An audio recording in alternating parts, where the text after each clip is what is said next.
Hello, welcome back. Happy Vishu എല്ലാവർക്കും. അപ്പോൾ എല്ലാവരുടെയും വിഷു അടിച്ച് പൊളിച്ചെന്ന് വിശ്വസിക്കുന്നു. സോ ഇന്ന് ഞങ്ങളുടെ വിഷു ചേട്ടൻ്റെ വീട്ടിലായിരുന്നു. സോ ഞാൻ കയറി വന്നപ്പോഴേക്കും സദ്യയുടെ മെയിൻ ഐറ്റം പാലട പായസവും പരിപ്പ് പായസവും റെഡി ആയിക്കൊണ്ടിരിക്കണമായിരുന്നു.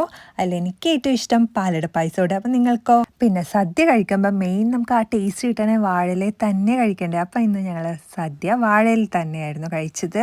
സോ ഫൈനൽ പ്ലേറ്റിംഗ് ആണല്ലേ. അപ്പം ഇതായിരുന്നു ഞങ്ങളെല്ലാവരും കൂടി സംസാരിച്ച് സദ്യ കഴിച്ചുകൊണ്ടിരിക്കണേന്. ഇനി എന്തൊക്കെ കഴിച്ചതെന്ന് പറയാം കേട്ടോ, അത് ഓരോന്ന് പറഞ്ഞു തരാം. അപ്പം ഞാൻ ഇത് പച്ചക്കറി അങ്ങനെ കഴിക്കില്ല, ഞാൻ വെറുതെ ഷോയ്ക്ക് ഇങ്ങനെ കാണിക്കണമെന്ന് മാത്രമേ ഉള്ളൂ. ഞാനെല്ലാം ഒന്നും കഴിച്ചില്ല, കുറച്ച് മാത്രമേ കഴിച്ചിട്ടുള്ളൂ. പിന്നെ ഇനി എന്തൊക്കെ കഴിച്ചതെന്ന് നിങ്ങൾക്ക് കാണണ്ടേ, അപ്പോൾ ഓരോന്ന് പറഞ്ഞു തരാം കേട്ടോ. എരിശ്ശേരി, മോര്, പിന്നെ ഇത് കട്ടിക്കാളൻ,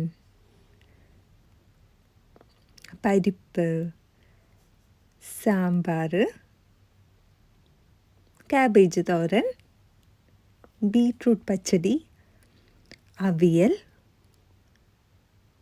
വെണ്ടക്ക പച്ചടി,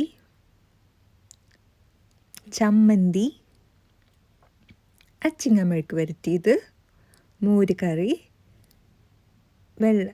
വെള്ളരിക്ക പച്ചടി. അപ്പം ഇത്രയായിരുന്നു. പിന്നെ അച്ചാറും പുളിയിഞ്ചിയൊക്കെ കൂട്ടി കഴിച്ചു. സോ സത്യത്തിൽ ഇന്നാണ് ഞാൻ പച്ചക്കറിയുടെ പേര് വരെ പഠിച്ചത്. എനിക്ക് അത്രയും പോലും അറിയില്ലായിരുന്നു കഴിക്കാത്തതുകൊണ്ട്. സോ ഇനി നാളെ കാണാം. ബായ്.